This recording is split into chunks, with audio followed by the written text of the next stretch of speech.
America के जंगी बेड़े के मिडिल ईस्ट की ओर बढ़ने की खबरों के बीच ईरान की इस्लामिक रेवोल्यूशनरी गार्ड कॉर्प्स यानी पासदारान इस्लाम ने अमेरिका को सीधी धमकी दी है और रेवोल्यूशनरी गार्ड के कमांडर ने कहा कि ईरान की उंगली ट्रिगर पर ही रखी है, बस दबाने की देर है। बता दें कि ईरान में इस्लामिक सरकार के खिलाफ विरोध प्रदर्शनों को कुचलने में इसी फोर्स को लगाया गया था। गोलीबारी में हजारों लोगों की जान चली गई है। रिपोर्ट्स के मुताबिक कमांडर जनरल मोहम्मद पाकपुर ने कहा कि अमेरिका किसी भी गलतफहमी में ना रहे।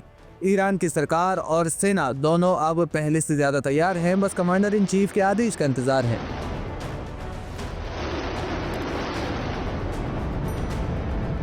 बता दें कि 28 दिसंबर को ईरान में विरोध प्रदर्शन शुरू हुए थे और इसके बाद ईरान की फोर्स ने आंदोलनकारियों को बुरी तरह से कुचला। इसी के बाद ईरान और अमेरिका के बीच तनाव चरम पर पहुंच गया। अमेरिका ने कहा था कि अगर ईरान इसी तरह शांतिपूर्ण प्रदर्शन करने वाले लोगों की हत्या करवाता है और उन्हें गिरफ्तार करने के बाद सामूहिक रूप से फांसी देता है तो अमेरिका ये बर्दाश्त नहीं करेगा। डोनाल्ड ट्रंप ने दावा किया कि अमेरिका से डरकर ईरान ने 800 लोगों की फांसी पर रोक लगा दी। हालांकि ईरान के शीर्ष सरकारी वकील ने उनके इस दावे को खारिज कर दिया। गुरुवार को डोनाल्ड ट्रंप ने कहा कि अमेरिका के युद्धपोत पश्चिमी एशिया की ओर बढ़ रहे हैं, अच्छा होगा अगर इनके इस्तेमाल की जरूरत ना पड़े। अमेरिका स्थित human rights activist news agency ने मृतकों की नवीनतम संख्या जारी करते हुए बताया कि मरने वालों में 4716 प्रदर्शनकारी, सरकार के 203 सहयोगी, 43 बच्चे और 40 ऐसे नागरिक शामिल हैं जो विरोध प्रदर्शन का हिस्सा नहीं थे। एजेंसी ने यह भी बताया कि 26,800 से ज्यादा लोगों को हिरासत में लिया गया है। उधर यूएसएस अब्राहम लिंकन सहित अमेरिकी विमानवाहक पोतों के एक बेड़े के पश्चिमी एशिया की ओर बढ़ने के चलते अमेरिका और ईरान के बीच तनाव और ज्यादा बढ़ गया है। विश्लेषकों का कहना है कि सैन्य मौजूदगी से ट्रंप को हमले करने का विकल्प मिल सकता है। हालांकि तेहरान को बार बार चेतावनी देने के बावजूद उन्होंने अभी तक ऐसा करने से परहेज किया है। न्यूयॉर्क स्थित थिंक टैंक तूफान सेंटर ने एक विश्लेषण में कहा कि हालांकि राष्ट्रपति ट्रंप अब क्षेत्रीय नेताओं के दबाव के चलते और ये जानते हुए कि अकेले हवाई हमले शासन को हटाने के लिए पर्याप्त होंगे, पीछे हटते हुए प्रतीत होते हैं। लेकिन सैन्य बलों का क्षेत्र में भेजा जाना संकेत देता है कि सैन्य कार्रवाई अब भी हो सकती है। यानी एक्सपर्ट्स का ये मानना है कि ईरान डटा हुआ है और अमेरिका चारों ओर देख कर चल रहा है। ईरान तैयार बैठा है और किसी भी हमले की स्थिति में तुरंत रिएक्ट करेगा।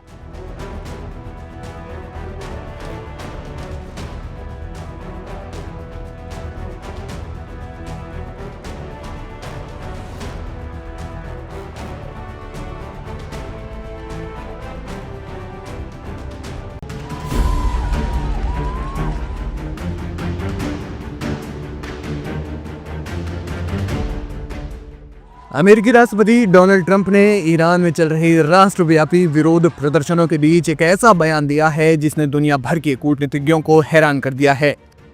ट्रंप ने न केवल ईरान के पूर्व जनरल कासिम सुलेमानी की सैन्य क्षमता को स्वीकार किया, बल्कि ये भी दावा किया कि सुलेमानी की अनुपस्थिति ही आज ईरान में अमेरिका की सफलता का सबसे बड़ा कारण है। डोनाल्ड ट्रंप ने IRGC के पूर्व चीफ कासिम सुलेमानी की जमकर तारीफ की। हाल ही में एक रैली के दौरान ईरान के मौजूदा हालात पर चर्चा करते हुए ट्रंप ने कहा, ईमानदारी से कहूं तो सुलेमानी एक बहुत ही मजबूत जनरल थे। अगर वो जिंदा होते तो शायद हम ईरान में इतने सफल नहीं हो पाते। ट्रंप का ये बयान सोशल मीडिया पर तेजी से वायरल हो रहा है। हालांकि पहली नजर में ये प्रशंसा लग सकती है, लेकिन इसके पीछे ट्रंप की एक गहरी सोची समझी रणनीति है।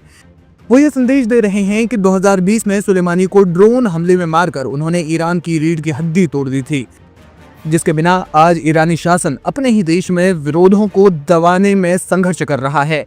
And Soleimani, he's the one, the roadside bomb, and frankly, he was a strong general. Maybe we wouldn't have been so successful.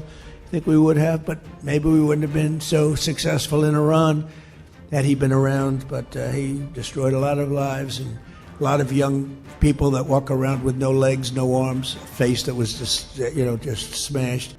ये बयान ऐसे वक्त में आया है जब ईरान एक बड़े आंतरिक संकट से गुजर रहा है। ईरान के 78 से ज्यादा शहरों में सरकार विरोधी प्रदर्शन हो रहे हैं। ईरानी प्रशासन द्वारा प्रदर्शनकारियों पर की जा रही कार्रवाई के बीच ट्रंप ने चेतावनी दी कि अगर नरसंहार नहीं रुका तो अमेरिका सख्त सैन्य कार्रवाई करेगा। ट्रंप प्रशासन ने पहले ही उन सभी देशों पर 25% टैरिफ लगाने की घोषणा कर दी है जो ईरान के साथ व्यापार जारी रखेंगे। ट्रंप ने 2020 में सुलेमानी की मौत को अपनी सबसे बड़ी सफलताओं में से एक बताया था और उन्होंने इसे ईरान में जारी विरोध प्रदर्शनों और शासन की कमजोरी से जोड़ा। ट्रंप का मकसद स्पष्ट रूप से अपनी विदेश नीति को मजबूत दिखाना है, खास तौर पर 2024 के चुनावों के बाद की स्थिति में जहां ईरान अमेरिका संबंध लगातार तनावपूर्ण बने हुए हैं। कौन थे कासिम सुलेमानी? कासिम सुलेमानी ईरान की इस्लामिक रेवोल्यूशनरी गार्ड कॉर्प्स यानी पासदारान इस्लाम के एक प्रमुख कमांडर थे, जिन्हें मिडिल ईस्ट में ईरान के प्रभाव को फैलाने का मास्टरमाइंड माना जाता है। उनका जन्म 1957 में ईरान के केमरान प्रांत के एक गरीब किसान परिवार में हुआ था। युवावस्था में उन्होंने निर्माण कार्यों में मजदूरी की, लेकिन 1979 में ईरान में हुई इस्लामी क्रांति के बाद वे IRGC में शामिल हो गए। ईरान इराक युद्ध यानी 1980 से 1988 में सुलेमानी ने बहादुरी दिखाई, कई बार घायल हुए और तेजी से पदोन्नति पाई। 1998 में उन्हें IRGC की विशेष शाखा कुद्स फोर्स का कमांडर बनाया गया, जो विदेशी अभियानों और मिलिशिया समूहों को समर्थन देने के लिए जानी जाती है। सुलेमानी को ईरान में एक राष्ट्रीय नायक के रूप में पूजा जाता है, लेकिन अमेरिका और उसके सहयोगी देशों में वे एक विवादास्पद व्यक्ति थे। वे इराक, सीरिया, लेबनान और यमन में ईरान समर्थित समूहों जैसे हिजबुल्लाह, हूती विद्रोहियों और शिया मिलिशिया को हथियार, प्रशिक्षण और रणनीतिक समर्थन प्रदान करने के लिए जाने जाते थे। अमेरिका ने उन्हें इराक में अमेरिकी सैनिकों पर IED हमलों का जिम्मेदार ठहराया, जिसमें सैकड़ों सैनिक मारे गए या फिर घायल हुए। ट्रंप ने अपने पुराने बयानों में कहा था कि सुलेमानी की वजह से कई युवा सैनिक बिना हाथ पैर के घूम रहे हैं और उनके चेहरे बिगड़ गए हैं। सुलेमानी को शैडो कमांडर कहा जाता था क्योंकि वे गुप्त रूप से क्षेत्रीय संघर्षों को निर्देशित करते थे। उन्होंने ISIS के खिलाफ लड़ाई में भी ईरान की सेनाओं का नेतृत्व किया, लेकिन अमेरिका का आरोप था कि वे आतंकवादी गतिविधियों को बढ़ावा दे रहे थे। 3 जनवरी 2020 को बगदाद अंतर्राष्ट्रीय हवाई अड्डे के पास एक अमेरिकी ड्रोन हमले में सुलेमानी की मौत हो गई। इस हमले का आदेश खुद ट्रंप ने दिया था, जिसे उन्होंने अमेरिकी सैनिकों की रक्षा के लिए जरूरी बताया। सुलेमानी की मौत ने ईरान में बड़े पैमाने पर शोक और विरोध प्रदर्शन पैदा किए और ईरान ने प्रतिशोध में इराक में अमेरिकी ठिकानों पर मिसाइल हमले किए। ट्रंप का ताजा बयान इसी घटना को सही ठहराने का प्रयास लगता है। उन्होंने कहा कि सुलेमानी की अनुपस्थिति में ईरान कमजोर हुआ है और अब वहां विरोध प्रदर्शन बढ़े हैं जो अमेरिकी हितों के अनुकूल है। ट्रंप के इस बयान पर ईरान की ओर से तीखी प्रतिक्रिया आई है। ईरानी विदेश मंत्रालय ने इसे अमेरिकी आक्रामकता की प्रशंसा बताते हुए निंदा की। अंतर्राष्ट्रीय विश्लेषकों का मानना है कि ट्रंप का यह बयान तारीफ नहीं बल्कि दुश्मन की क्षमता को स्वीकार कर अपनी जीत को बड़ा दिखाने की रणनीति है।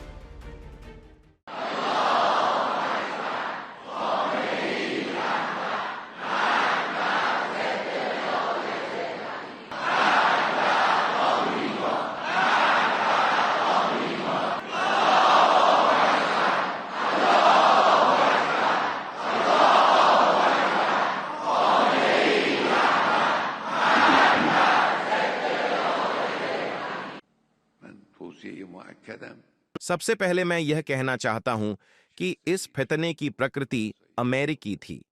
यह बात बिल्कुल स्पष्ट है।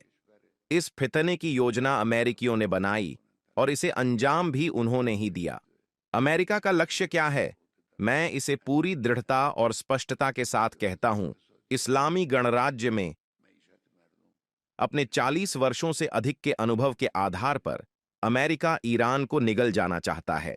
इस्लामी क्रांति की शुरुआत से लेकर आज तक जिस प्रभुत्व को वे इस देश पर बनाए हुए थे, उसे जनता ने, युवाओं ने, देश के हर वर्ग ने महान इमाम के नेतृत्व में तोड़ दिया। पहले ही दिन से वे उस प्रभुत्व को दोबारा स्थापित करने के बारे में सोचते रहे हैं, यानी ईरान को फिर से अपने सैन्य, राजनीतिक और आर्थिक नियंत्रण में लाना। यही उनका लक्ष्य है। यह न मौजूदा अमेरिकी राष्ट्रपति की बात है और न उस व्यक्ति की जो अब राष्ट्रपति नहीं है। यह अमेरिका की नीति की बात है। अमेरिका की नीति यही है कि इतनी विशेषताओं वाला देश, इतनी संवेदनशील भौगोलिक स्थिति में स्थित, इतनी क्षमताओं वाला, इतने क्षेत्रफल और इतनी जनसंख्या वाला देश उन्हें सहन नहीं होता। ऐसा देश जो विज्ञान और तकनीक के विभिन्न क्षेत्रों में लगातार प्रगति कर रहा हो, यह बात अमेरिकियों के लिए असहनीय है। हम अमेरिकी राष्ट्रपति को अपराधी मानते हैं, चाहे वह जान माल के नुकसान के लिए हो, तबाही के लिए हो या ईरानी राष्ट्र पर लगाए गए झूठे आरोपों के लिए। पिछले समय में जब इस तरह की अशांति होती थी तो आमतौर पर इसमें अमेरिकी पत्रकार, अमेरिका के दूसरे दर्जे के नेता या यूरोपीय देश हस्तक्षेप करते थे। लेकिन इस अशांति की जो बात इसे अलग बनाती है वह यह है कि संयुक्त राज्य अमेरिका के राष्ट्रपति स्वयं व्यक्तिगत रूप से उकसावे और लूटपाट में शामिल हो गए।